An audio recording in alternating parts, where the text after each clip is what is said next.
Okay, welcome back. Special edition Thursday. Thanks for joining. I'm your host for discussions on Wynwood Radio. Okay, this is Thursday. Check. This is 1 o'clock p.m. Eastern Standard. Check. This is not my regular hour. If you're listening and you're surprised to catch me, it's because we've got a very special guest.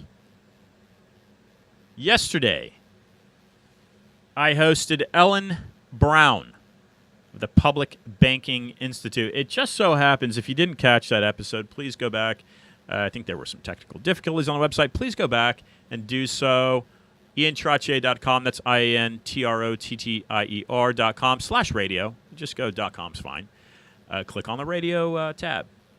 And that brings you back to all of my previous archived episodes. Ellen's episode is up. It's streaming on SoundCloud, on Mixcloud, and shortly will be up on YouTube. It just so happens that she's a former candidate for treasurer in the state of California. Undergraduate degree from Cal Berkeley, graduate JD from UCLA.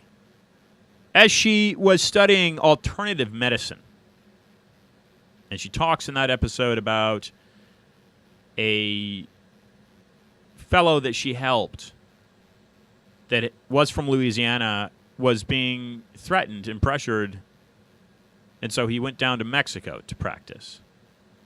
He was helping and presumptively curing, but certainly helping folks with his alternative approach who had cancer. She stepped in as he was extradited back to Louisiana to help him out. Ellen Brown. From there, she realized there was something awry in the banking system. She set forth to correct it. She now has the Public Banking Institute appealing to such people as the current John Chang, I think is his name, treasurer for the state of California, and also the recently elected governor of New Jersey, Phil Murphy. She also has the attention of the city of Los Angeles, one of the largest and certainly wealthiest cities around the world. So, among others, but those three are major power movers that are interested in the public banking platform. So I urge you to go back and listen to the discussion of yesterday with Ellen as she enlightens listeners and those that are tuned to understanding her approach to North Dakota. And in my notes, I actually have something very interesting about North Dakota. If I can find it, I'll bring it up later because it actually weaves in perfectly with our guest of today. And that's a wonderful interlude. As today we will bring on Stephen Kinzer. Kinzer spent the most of his 20-year career as a writer and journalist at the New York Times. He was a foreign correspondent to Central America. His current book, The True Flag, Theodore Roosevelt, Mark Twain, and the Birth of American Empire, is receiving great reviews and certainly has my interest. Based in Miami, there's a large Cuban population here. And as I go about my days, I can't help but to be sympathetic towards a peoples and a culture that has so much value to civilization. As a whole, we are a civilization. Whether groups of us are or aren't, that's debatable. But we're a human race. So I'd like to think that we as a human race can be one civilization. Each of our ethnicities and cultures bring different elements to that. I know that can't be supported by any dictionary and means for what civilization is, but I'd like to think that way. And so as I see the music, the food, the dancing that this culture has brought to Miami, which I feel should be supported more. It doesn't flourish much. But the aspect is that it was suppressed because many of these, I would assume all, but that's probably not entirely accurate. But certainly the early Cuban refugees that arrived at Miami understand the value behind the liberties and freedoms and justices that we receive under the U.S. Constitution. And my heart goes out because they were overthrown. A flourishing, wonderful, vibrant country and economy was overthrown by a disastrous dictator in Fidel Castro. So an island that's probably within 200 miles of where I sit right now lost some wonderful families and wonderful talents. We'll see what Stephen brings to the table today and what he'll discuss with us. But The True Flag, his current book, is a story of Theodore Roosevelt, Mark Twain, and again, the birth of the American empire. I know a little bit about the flavor that he writes from, and it's a wonderful commentary. The nexus of what he brings is summed up in a Carl Schurz, U.S. Senator, 1899 speech delivered at the University of Chicago. Okay, and you know I follow different roads. Now, let me just tell you this, and you can make your own discoveries and make your own decisions and conclusions. But the University of Chicago is a very major medical institution. They have a great medical program. It was set up, that school, the University of Chicago, was funded by the Rockefeller family. Okay, I come from San Francisco, and a major university there, Stanford University. He made his money in railroads. J.D. Rockefeller made his money in oil. Okay, just throwing that out there, something you can consider.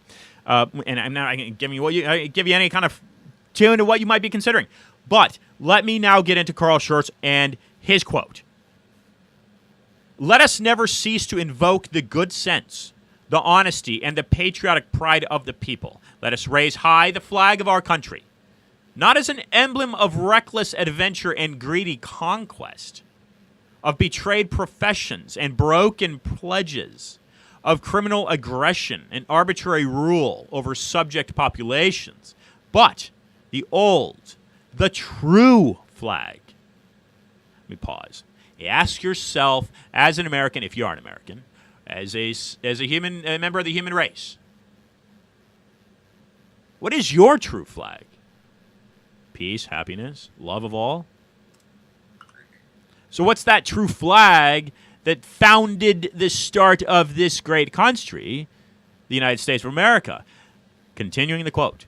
"The flag of George Washington and Abraham Lincoln, the flag of the government of, for, and by the people, the flag of national faith held sacred and of national honor unsullied, the flag of human rights and of good example to all nations. Good example to all nations of human rights. The flag of true civilization. Peace and goodwill to all men.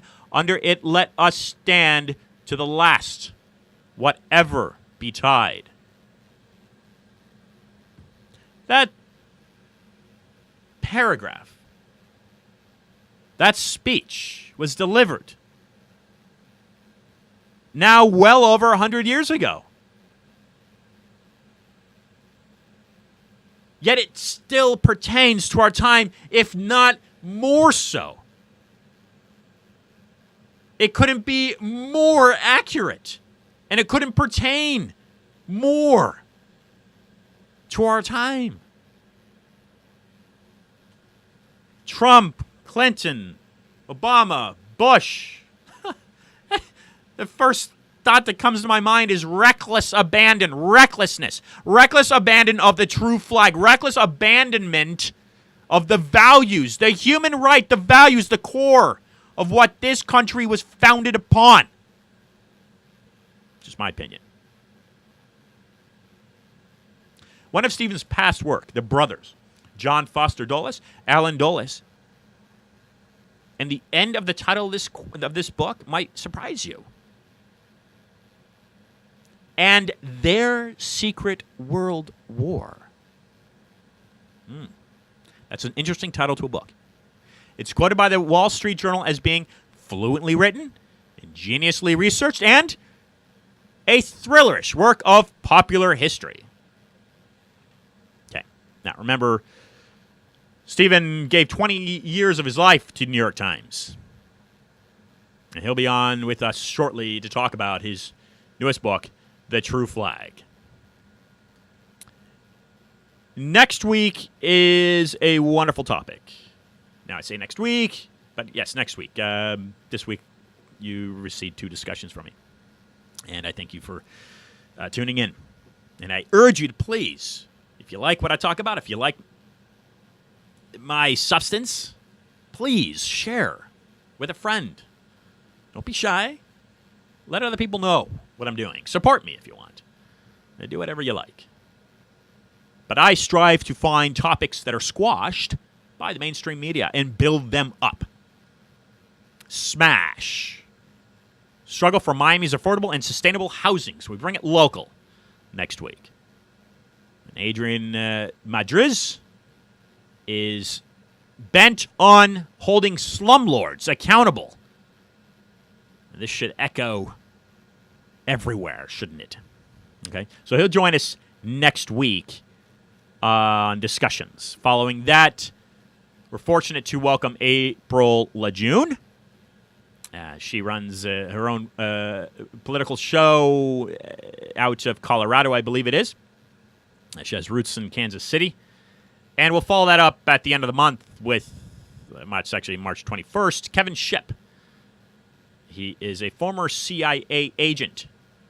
He's known as a, quote, whistleblower. And kind of along the lines of John Kiriakou, who's been on my program now twice.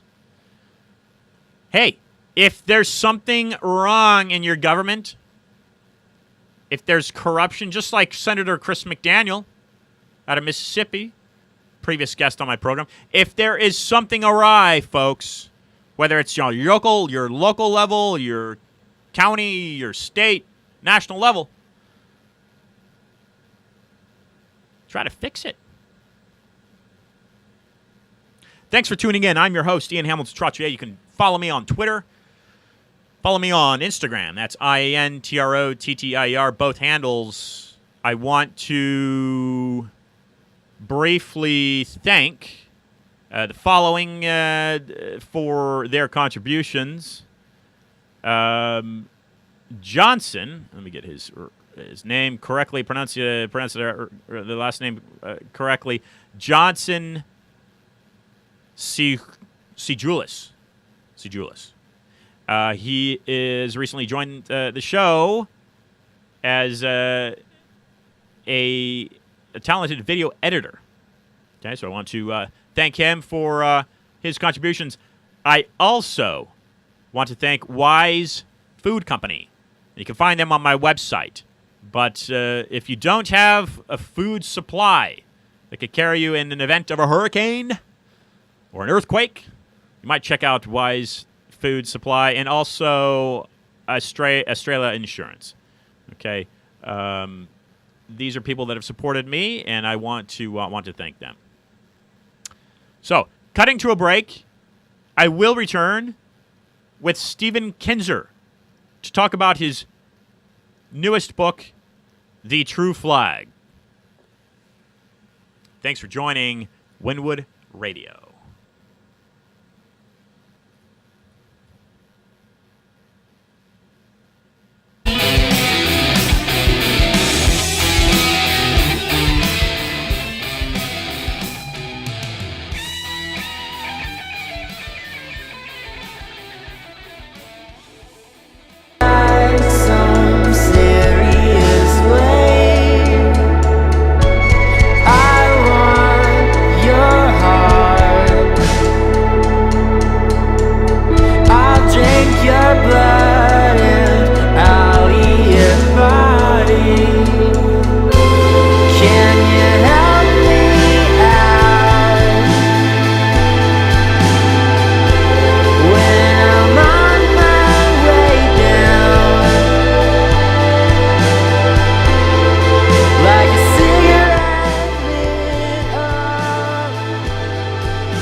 Okay, we are back, and we are joined by Stephen Kinzer, who's online. Stephen, are you with us? I'm with you indeed, mind, body, and spirit. Fantastic. Stephen is a former New York Times correspondent. He spent more than a couple decades, I'd assume, diving into issues of Central America, which is most certainly pertinent to a lot of the inhabitants down here in South Florida. Stephen joins us to talk about his newest book, The True Flag, a Theodore Roosevelt, Mark Twain story, and the rise of the birth of an American empire. Stephen, what drove you to write that book, and what can you tell us about it? All of my books are voyages of discovery. I'm always looking for some story that was very important and really shaped the world and the United States, but that for whatever reason we have forgotten. It's fallen out of our history books. So this book is recovering one of those very important but more or less lost historical episodes. And it happened right around the turn of the last century, so 1898 to 1900, in that period. This was the time when the United States decided that it wanted to burst beyond North America and become an overseas and ultimately global power.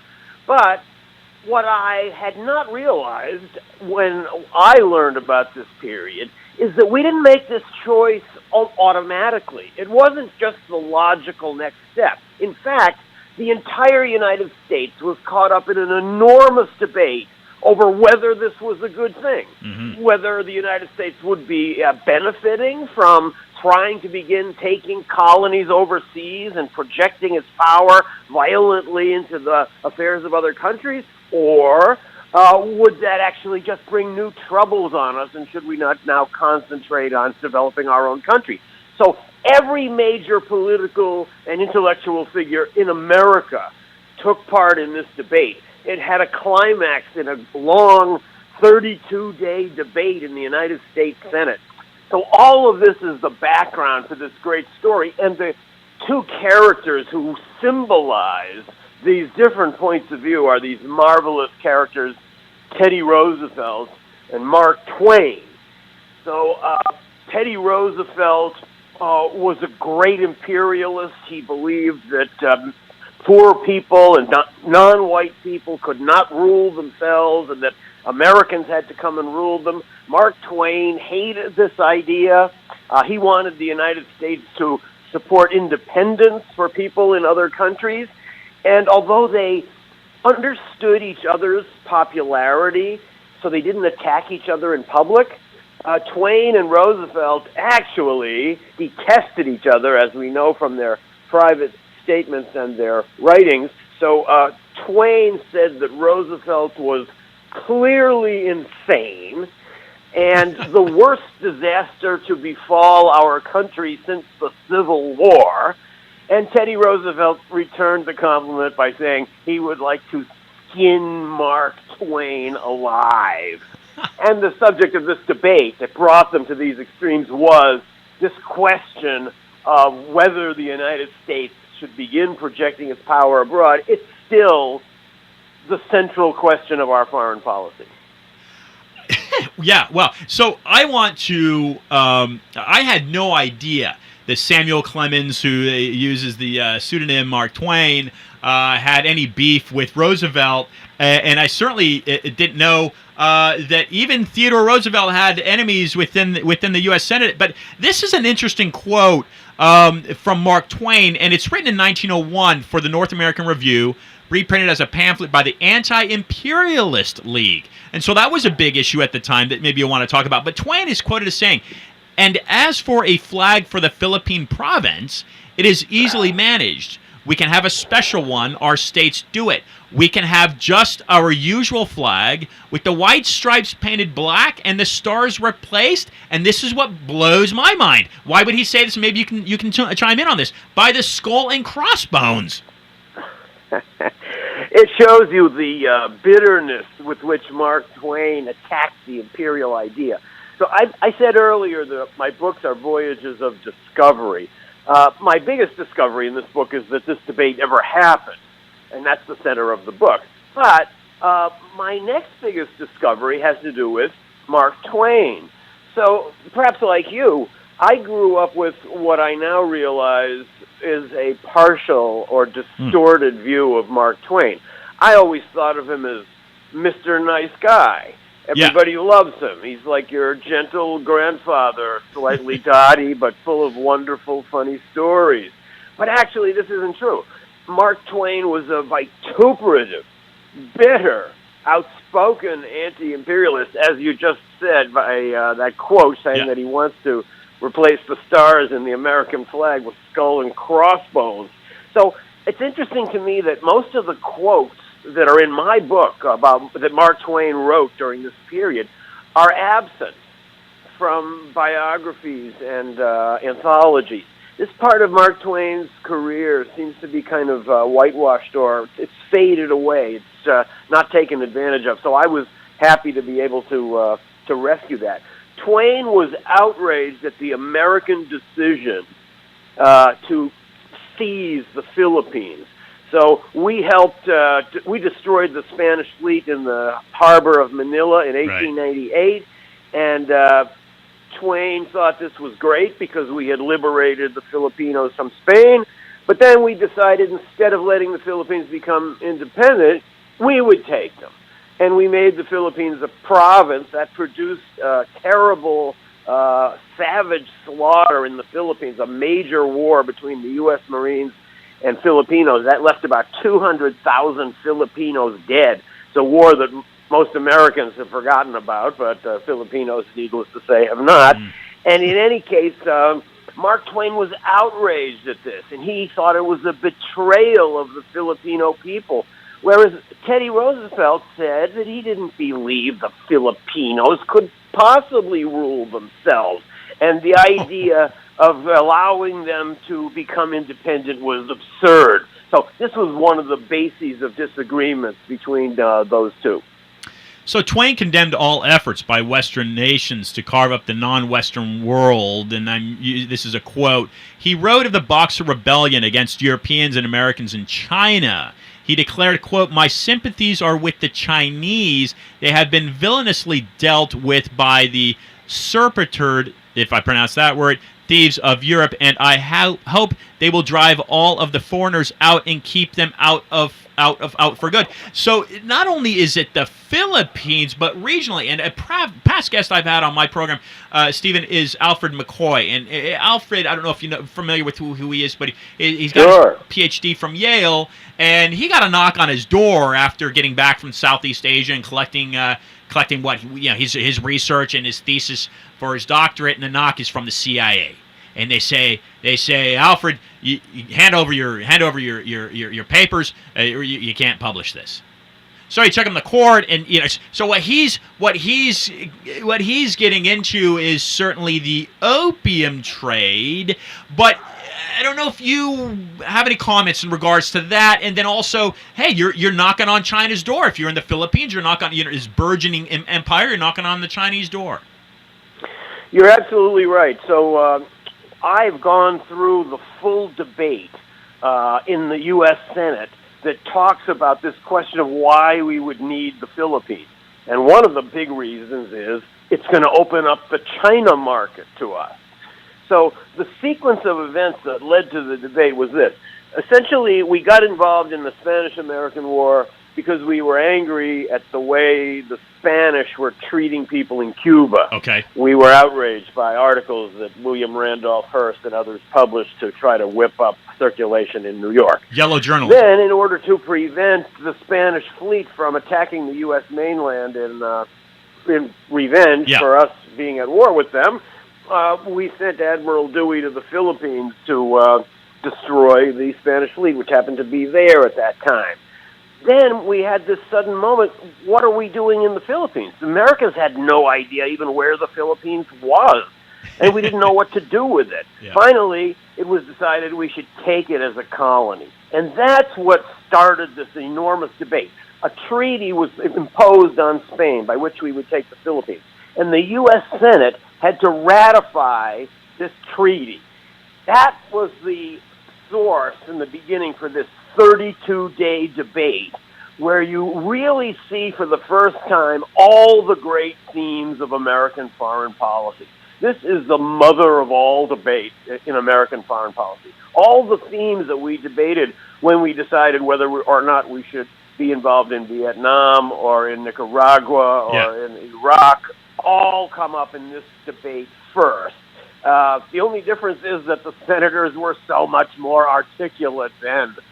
They were so brilliant speakers, and their speeches are full of classical references to Pliny the Elder and Roman statesmen. So that's impressive to read that. But the substance of the issues and the questions facing America and how we deal with the rest of the world have not changed in these 120 years. And that's one of the things that made the research for this book so interesting.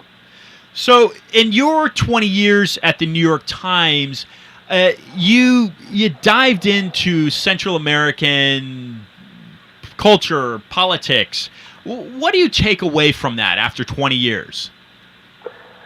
Central America is an example, perhaps the most vivid example in the world, of a place where political and social development was repeatedly stifled because the United States felt threatened by it.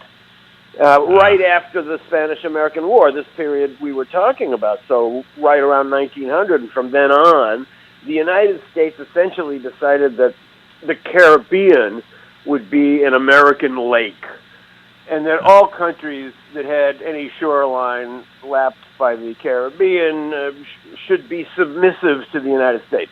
This view intensified after the opening of the Panama Canal.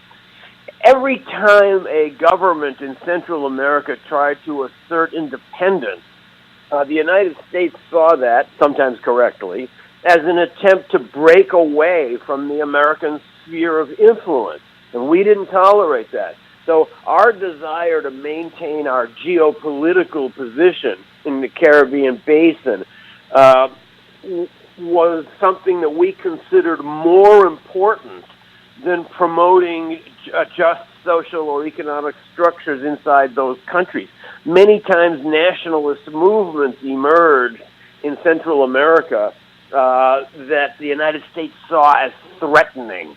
and therefore we intervene to crush them. This has had the effect of retarding the political and social development in Central America, and it's a cycle that keeps repeating in more or less intensity.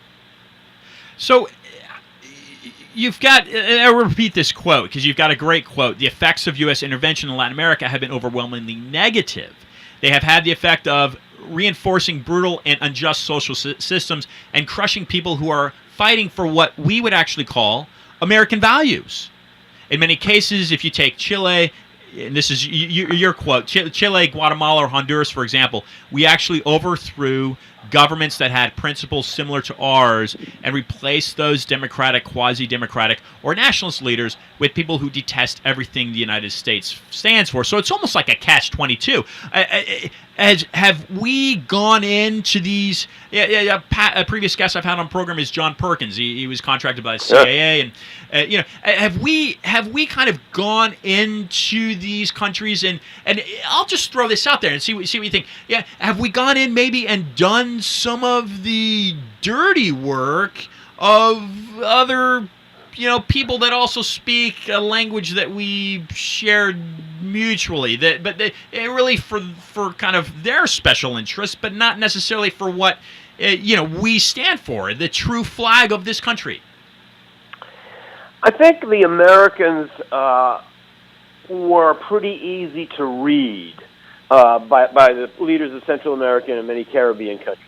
They looked at American leaders pretty early on and realized that if they just said they were anti-communist, and if they threw in jail every communist leader, and if they could, that they could then name every person who was against them, every labor organizer, every journalistic critic as a communist, arrest them all, and then the United States would be happy. The government would support the United States in foreign policy, and in exchange, the U.S. government would allow the client regime to do whatever it wanted to keep itself in power at home. In many cases, these kinds of regimes led to rebellions from inside the country, and the United States had to send troops to crush those rebellions. That has been a principal theme of Central American and Caribbean history for more than 100 years, and has decisively shaped the history of that region. Can we say that William, and I want you to talk a little bit about the USS Maine in Havana in Cuba, and it seems that maybe William Randolph Hearst, and of course this is associated to yellow journalism. I heard a recent discussion of yours there at is it the Watson Institute, Brown University? Yes. And you spoke about how the Navy, it took 70 years for the, and I don't know if this is accurate or not, but it took 70 years for the Navy to say, hey, look, the USS Maine wasn't bombed, or I'm not sure what the initial report was by the Hearst publication, but it was a spark on board that caused the USS Maine to sink. Is this accurate? It's a fascinating story. It shows you how events can be manipulated and used to rouse whole nations to outrage. So the United States sent this warship, the USS Maine, to sit in Havana Harbor just as kind of a warning to parties that were in conflict there that Uncle Sam was watching. And then one night in the spring of 1898, that ship exploded, and over 200 Americans were killed. So this caused a huge outrage in the United States, and William Randolph Hearst, the publisher of the New York Journal, who was trying to get the United States into the war as a way to increase circulation for his newspaper, published a fantastically mendacious front page. It's a classic in the history of American journalism. It has about 10 or 15 headlines on the top of the front page, and the top one says, "Sinking of the Maine was the work of an enemy."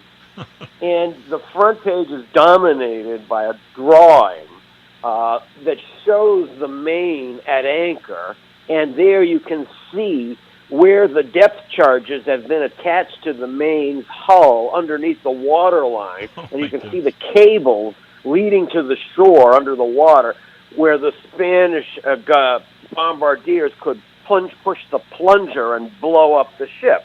So this led to a frenzy in Washington. People like Roosevelt were eager to dismiss any suggestion that it could be anything other than a Spanish attack, even though several experts were saying in Washington that there's no torpedo or bomb known to humanity that could cause that kind of destruction so suddenly on a naval vessel. And there had been several cases in the last few years of smaller ships blowing up because the powder magazine was and shell storage areas were too close to the boiler, and they were ignited by sparks. But all of this was ignored in the war frenzy. So that's the lesson. It shows you that inconvenient facts are always pushed aside when power wants to take us to war. It's a great example of why you should be suspicious of all these stories that seem so neatly to incriminate the people that we've already been taught to hate. And it's a real object lesson in how easy it is to set people's emotions on fire and send whole nations to war on exaggeration. You're absolutely right that the U.S. Navy finally, 70 years later, convened a board of inquiry into what really happened to the Maine. And it was Admiral Hyman Rickover, the father of the nuclear navy, who chaired that inquiry. And sure enough, they came up with what exactly the guy from the Naval Academy had said at the time, that it was a spark on board the ship. But of course, by then the damage is done. And the best we can do is learn the lesson. Yeah. There's an interesting parallel here, and I want to hear if you have a comment. Yesterday on program, usually my programs are just Wednesday at 5:00, but yesterday I brought on Ellen Brown, and Ellen Brown, a former candidate for treasurer for the state of California. She actually started. She's got her JD, and she started trying to support alternative medicines, and then she kind of followed the money trail, and then she got into a guy named Eustace Mullins and in the Federal Reserve, and so what she tried to do is change some of the banking in her state there in California, and she came up with something called the Public Banking Institute, and she draws a model from the state of North Dakota. And through some of my preparation to speak with you, Stephen, I found an interesting kind of angle of a senator from North Dakota. In my writing, I can't get my writing, but his name is Gerald, and he basically is tying in the involvement, the U.S. involvement in World War I, with having commercial interests. Were you aware of this senator from North Dakota making such a statement regarding World War I? Absolutely. There was a movement before World War I trying to keep the United States from entering that conflict. And there certainly was pressure from American financial interests, among others, to get involved. And we're still debating World War I. Did we do the right thing to become involved? World War I is really the founding tragedy of our age. Without World War I, there's no Hitler, no Holocaust, no Nazis. Without World War I, there's no Bolshevik Revolution, no communism in Russia. So did the U.S. entry into that war result in such an unjust and one-sided settlement that it later laid the seeds for everything that came afterward? It's a wonderful question, and I think it opens up this larger issue of the long-term effects of American intervention. The World War I case is filled with many different overlays, but so many of the unilateral American interventions into the affairs of other countries have wound up producing the desired result in the short run, but over the long run, not only harming the target country, but actually weakening the security of the United States. Nonetheless, we don't seem to learn from these failed interventions. We can't seem to resist the temptation that whenever there's a conflict somewhere in the world, we have to plunge in. And now we find ourselves in these conflicts like in Syria and Afghanistan, where we acknowledge, even our generals acknowledge that there's no victory possible, nothing in sight, but yet the wars grind on and on. When I mentioned this to a guy in Washington not so long ago, I gave him kind of a rant, and I ended by saying, but despite all this, Washington pursues this policy of permanent war. And he said, but we don't call it permanent war here. We call it global leadership. But global that's leadership. The attitude. That's the attitude that leads us into all these conflicts. We have to be the leader. Right. So how do you see? You've been a writer and journalist, an investigator, a teacher. You've been doing what you're doing for many decades. How do you see the state of let's just say journalism from when you first entered and where it is now? It's changed quite a bit. As a longtime foreign correspondent, I can't help but lament the passing of old days when I could call my boss in New York and say, I'm going off to Uzbekistan for 2 weeks, and there's no story, but I'll find something interesting to write. And he would say, sure, go ahead, and take a photographer. I don't think that happens too much anymore. And I lament that because I don't think there's enough reporting on places where breaking news is not happening.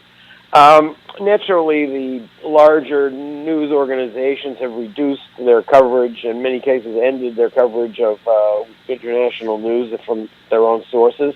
But I also see some quite positive things about changes in journalism.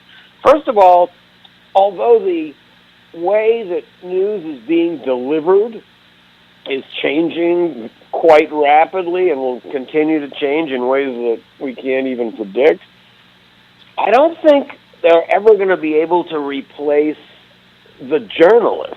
I mean, no matter how computerized you get, there's still going to need to be somebody to go out and get the news. Yeah. So I also see that since news is coming from more sources, more people can go out and get it. You don't have to, as you did when I was starting out in the last century, persuade some newspaper or some editor that you're going to be good and they should take a chance on you and give you one of their few slots. Now you can go out and prove yourself. And I think a lot of young journalists are trying to do that. So I do think that we're in a good period for journalism.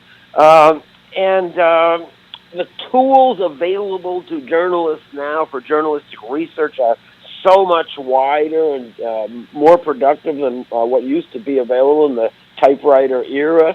So, I do think that the future for international journalism is very positive. We have to find ways, a broader number of ways to finance it, but I still see there being an appetite for international news and certainly an appetite for young journalists to go out and start learning how to gather it. Stephen, you wrote a book in regards to the Dulles brothers. Do you find any weaving or overlapping from the work you did on their involvement, or as you state in the title of the book, their secret world war, into what you've researched and found from Mark Twain and Theodore Roosevelt and what Carl Schurz calls as the true flag? Is there any kind of overlap between those two works? I would posit the history of American expansion as coming in 3 phases. So the first phase was filling up North America. That was what we were told was our manifest destiny, to spread from the Atlantic to the Pacific. And by the end of the 19th century, after taking 1/3 of Mexico and suppressing native peoples. Yeah. We had accomplished that. So that you might call continental empire. We achieved that by the end of the 19th century. Then we had this question, what do we do now? So you could argue Americans have been expanding ever since the Pilgrims landed in Plymouth. Sure. So do we stop now that we've got to California, now that we've filled up North America? Or shall we continue going and jump to the Philippines and Cuba and start to become an overseas power? That was the debate. That's the subject of my new book, The True Flag, and that's the one that Teddy Roosevelt and Mark Twain were involved with. That was the question of whether the U.S. should go from being a continental empire to being an overseas empire. And, of course, the Teddy Roosevelt side, the side that wanted us to do that, triumphed. They won. And we wound up making that transition right around 1900 from being a continental empire to being an overseas empire. Now you fast forward another half a century to the Dulles brothers in the period after the Second World War, the 1950s. So John Foster Dulles was Secretary of State, and his brother Allen Dulles was head of the CIA. They are the subjects of this other book I wrote called The Brothers. Now, in their era, they were making a similar transition. When they came into power, or they rose through the ranks of government, the United States was in this period of overseas empire. So we owned the Philippines. We owned Puerto Rico. We owned Guam. We were starting to project our power like that. But the Dulles brothers and Eisenhower presided, along with Truman, in the period right after the Second World War, over the next transition, which was the transition from overseas empire to global empire. It was then that the United States decided we not only have an interest in shaping the fate of some islands and countries in seas that are adjacent to us, we're going to do this to every country. We want to have influence everywhere in the world. So yes, I think there is a similarity. Roosevelt and Mark Twain were arguing over that first debate. Should the U.S. go from being an empire inside North America to going outside North America? And then 50 years later, during the 1950s, the Dulles brothers were involved in getting us to the next stage where we're still in. And that's the stage of thinking that we have vital interests everywhere in the world, a belief that has led us into interventions and conflicts endlessly. So when the Pilgrims left, I believe it's Dartmouth, southwest tip of England, I don't think they set out thinking that they would develop this massive global dominant empire with the largest military ever amassed. And that thought coincides with what you say in that the United States the United States is an accidental empire. If you agree with that, why is it? Why is that? That they're an accidental empire? The original Pilgrim Fathers, you're right, never could have imagined anything like this. There's the famous sermon by John Winthrop in 1630.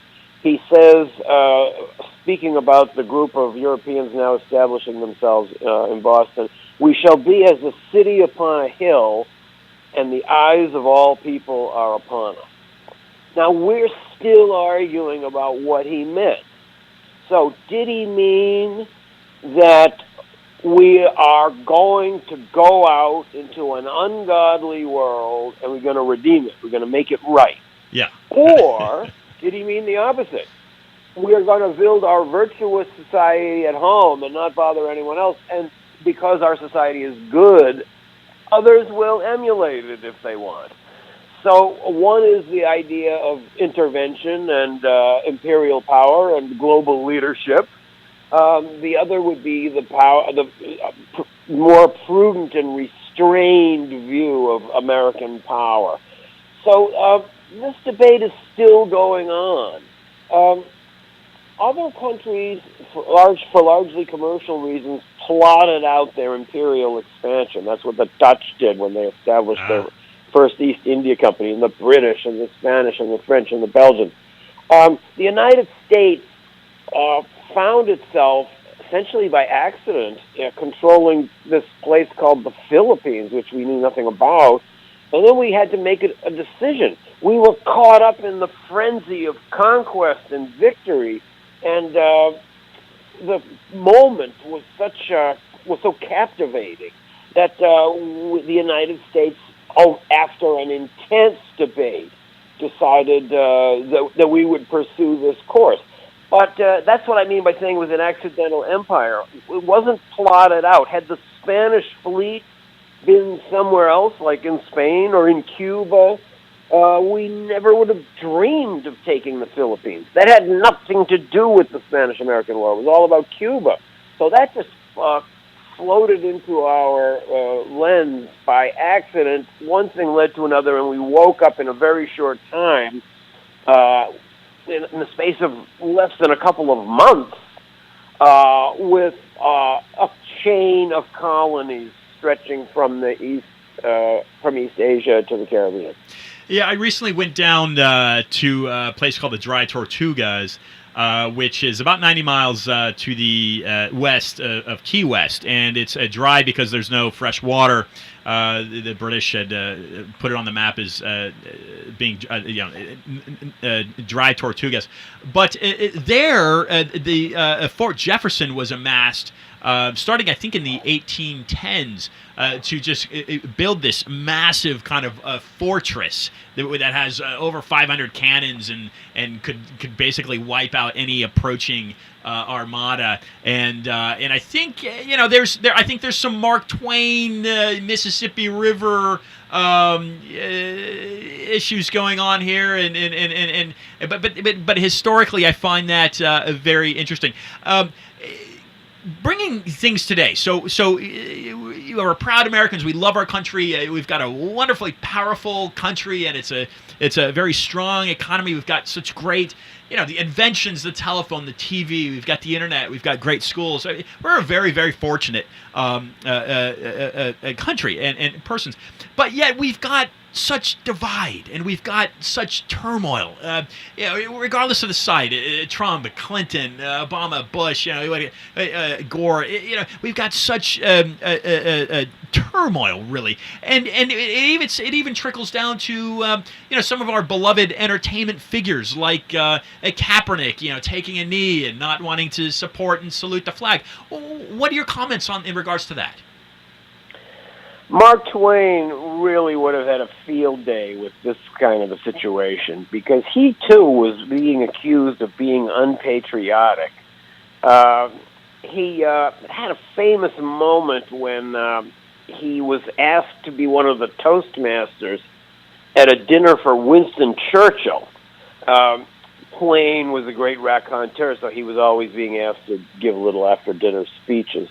And all the previous Toastmasters had talked about the great friendship and the kinship between Britain and the United States, and that's why it was so wonderful to have Churchill among them. And Twain got up and said, I've been hearing all this talk about the kinship between our countries. I see the way Britain treats the natives and the Boers in South Africa. And I've seen the way the United States treats the natives in the Philippines. And so I truly can say we are kin in sin. This was the kind of thing that set people on fire, and people jumped up to protest. Mark Twain made another speech that got people angry when he said that Americans that were fighting in foreign wars were carrying a polluted musket under a bandit's flag. And people were jumping up saying, that is an honorable flag, sir, not a bandit's flag. So you always see the people criticizing a war while it's underway being demonized as unpatriotic. And there's a certain momentum that does carry people away. You begin to think that you're undermining your own comrades if you criticize any war in which the United States is engaged. And that's why during the Vietnam War, people used to say that if you really wanted to support your soldiers, you'd bring them home. Well, Stephen, what a wonderful discussion. Thanks for coming on the program. In a final few moments, if you would,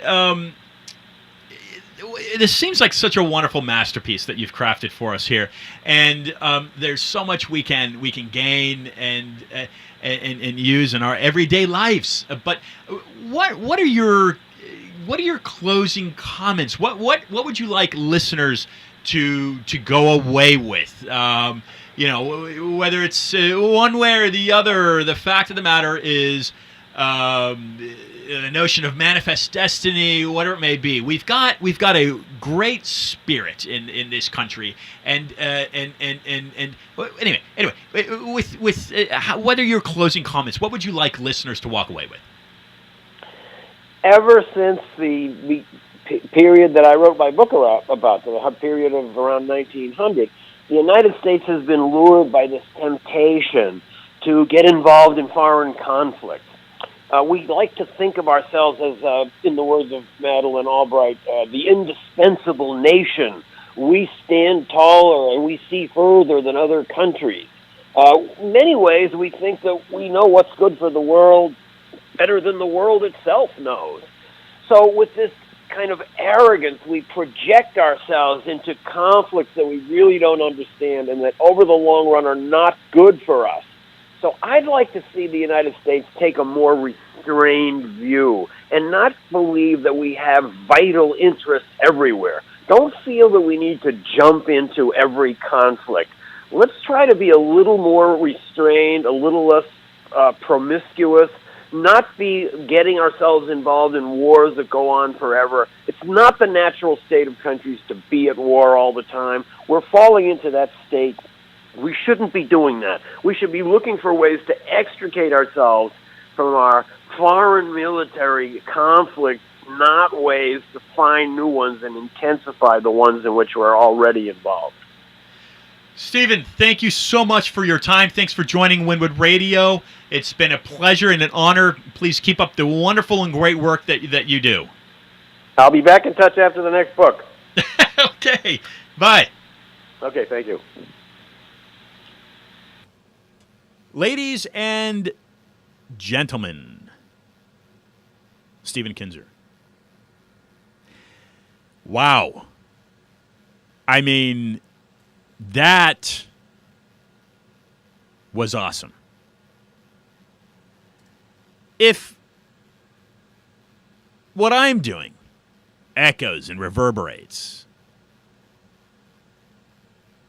I want to make a statement, and that is that we can learn great things from history. And I think that one can gather as much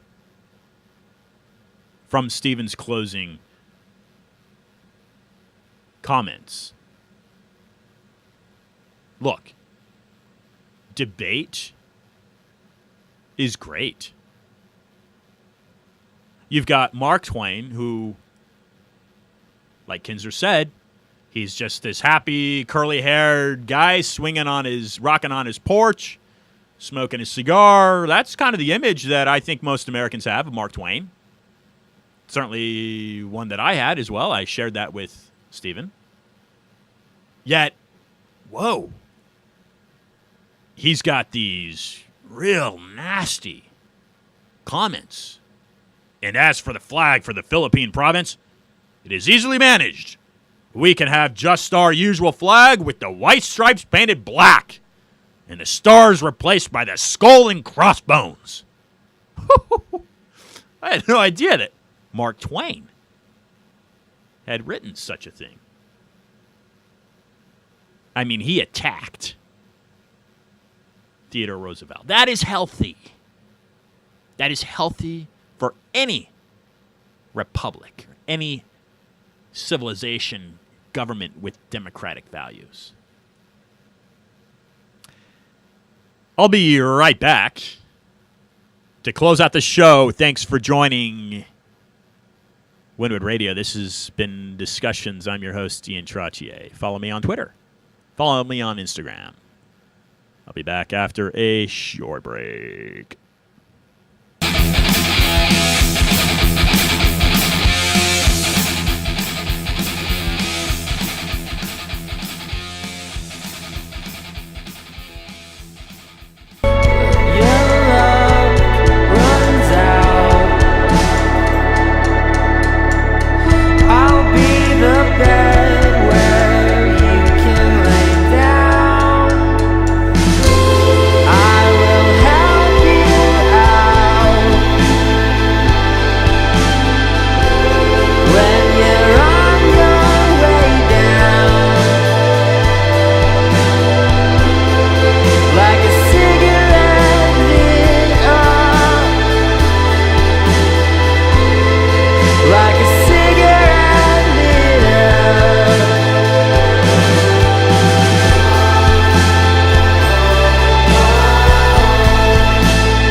Radio.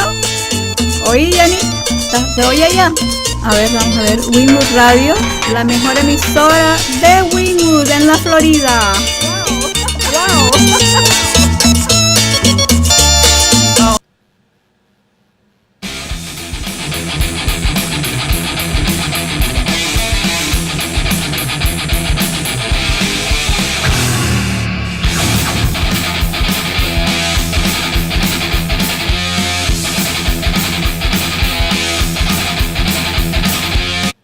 Kill 'Em All, Metallica. It's stuff I used to listen to when I rode around on my skateboard in the San Francisco Bay Area. Good stuff. You know, you look at the lyrics of artists like that. It's, you know, most genres of music. It's about overcoming suppression. It's about building one's community up. Some people do it in one way or the other, but that's really what it's about, is about the life struggle that we all can identify with. And so Metallica's lyrics, that's actually some music there from the Four Horsemen. But my introduction is from Seek and Destroy. So, I like that. Next week, Smash, as I mentioned, Adrian Madriz. We're going to bring it local to a local movement here in Miami. And they are, again, they're aiming at holding slumlords more accountable. Wouldn't that be nice if that is successful? Now, after Kevin Shipp, former CIA whistleblower, I use that term just because it's common. I didn't really care to understand what it means. I mean, I know what it means, but why it's used. After Kevin Shipp on the 21st, we will actually close out the month. That is March 28th with Paul Craig Roberts. If you're not familiar with who Paul Craig Roberts is, he's a former United States Assistant Secretary of the Treasury for Economic Policy. And again, he served under the Reagan administrations, like Charlotte Iserbyt, who was on last week.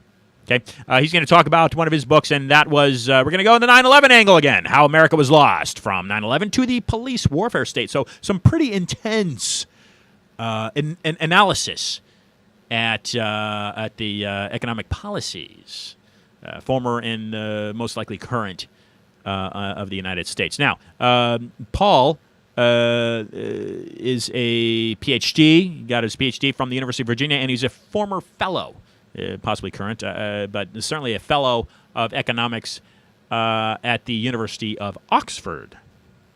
So we'll close out the month with Paul Craig Roberts. Now, I want to close out my show with a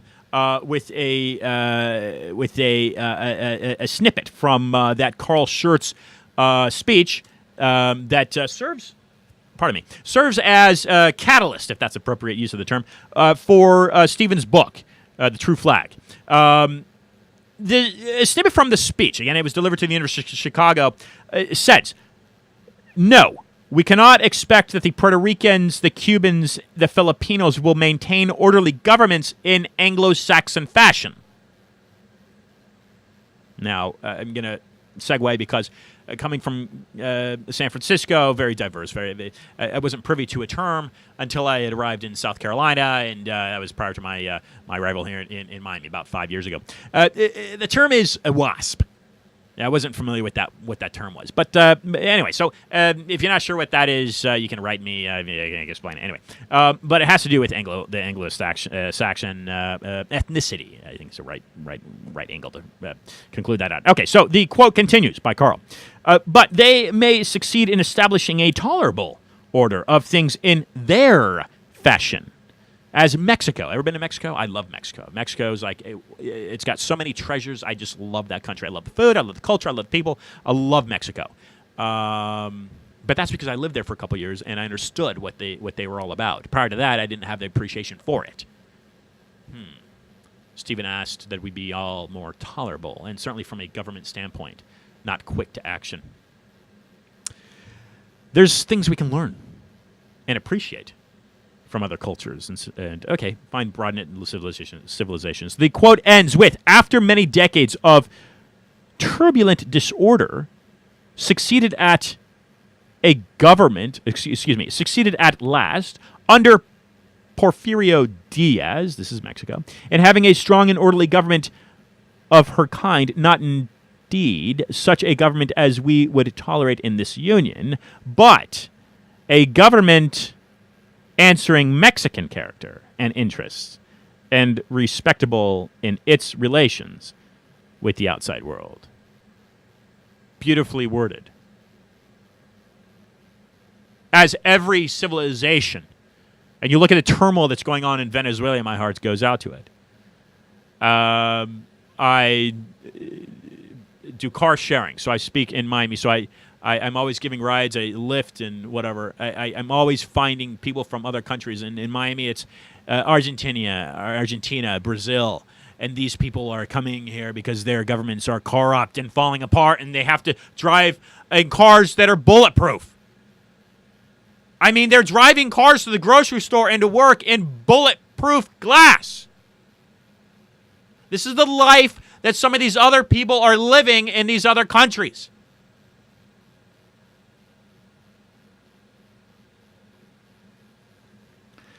Anyway, we venture forth, being the best we can be, and being that beacon. We have that beacon here in the United States. I believe so firmly. We've got to make sure we continue having that light of freedom and justice and liberty for all. And I thank you for listening. Until next week with Smash. I have been your host for the weekly program discussions.